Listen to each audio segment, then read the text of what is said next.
నా పేరు వచ్చేసి సుప్రీత్ కౌర్. నేను by profession X bank manager ని ఒక ప్రైవేట్ బ్యాంక్ లో నేను ఒక 10 years పని చేశాను.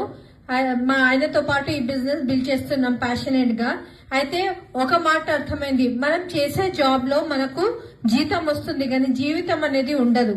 అది 10 years వర్క్ చేసిన తర్వాత మాకు అర్థమైంది. ఈరోజు చాలా మంది మనం అనుకుంటాం కంఫర్టబుల్ పొజిషన్ లో ఉన్నాము, మనకేమవుతుంది, మనకి ఏమైనా కానీ ఉంది కదా, జాబ్ ఉంది కదా అనుకుంటాం. కానీ మనము పని చేయలేని పరిస్థితుల్లో మన ఇంట్లో ఇన్కమ్ వస్తుందా అది ఆలోచించుకోవాలి, రైట్?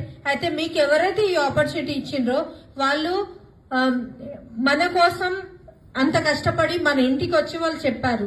వాళ్ళ మాట నమ్మండి. వాళ్ళ అబద్ధాలు ఎందుకు చెప్తారండి మన ఇంటికి వచ్చి, రైట్? వాళ్ళని ఒక 3 years నమ్మి గట్టిగా వాళ్ళ చేయి పెట్టుకొని వాళ్ళు చెప్పినట్టు చేస్తే 100% మనం ఇక్కడ జీవితంలో ముందుకు వెళ్తాము. ఇక్కడ చూడండి, ఫస్ట్